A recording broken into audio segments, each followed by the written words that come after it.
Buckle up, because we've got a juicy Apple-filled news medium well done for you today. First off, Apple has been on the hot seat due to a peculiar bug affecting iPhones running iOS 17.5. So picture this. You delete a photo, say goodbye to that embarrassing selfie, but it decides to resurrect like it's auditioning for a zombie movie. Yep, deleted photos were magically reappearing. Apple laid this one on a rare case of database corruption, not iCloud photos, as some Sherlock iPhone users speculated. Moreover, Apple claims this was largely occurring during a device restore or transfer process.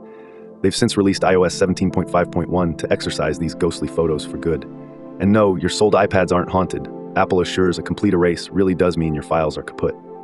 But Apple's news train doesn't stop here. We're about to venture into the nifty world of finance and future tech.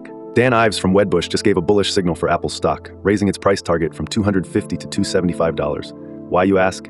Because he foresees a rampage of demand with the rumored AI-driven iPhone 16 supercycle. Ives is calling WWDC the key moment ahead for Apple.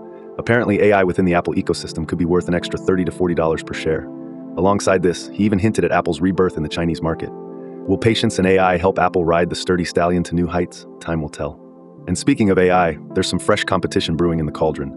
Microsoft announced new AI-ready PCs under its Copilot Plus branding, boasting major collaboration with top-notch manufacturers like Dell and HP. They're going toe-to-toe with Apple, even claiming their Copilot Plus PCs are 58% faster than Apple's sleek M3 MacBook Air.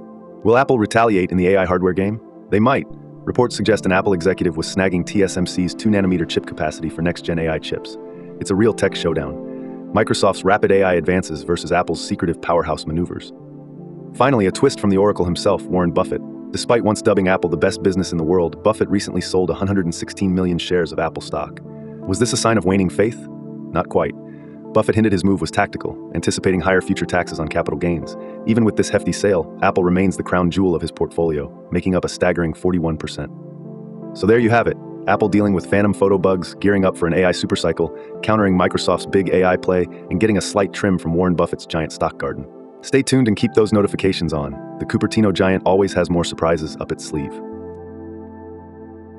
Thanks for watching to the end. Remember, this is just one story from our full daily show, which includes all the other news and an analysis of the day's tech market activity. If you found this video interesting or insightful, then please like, subscribe, and share it with others. Your support is greatly appreciated. Catch you later.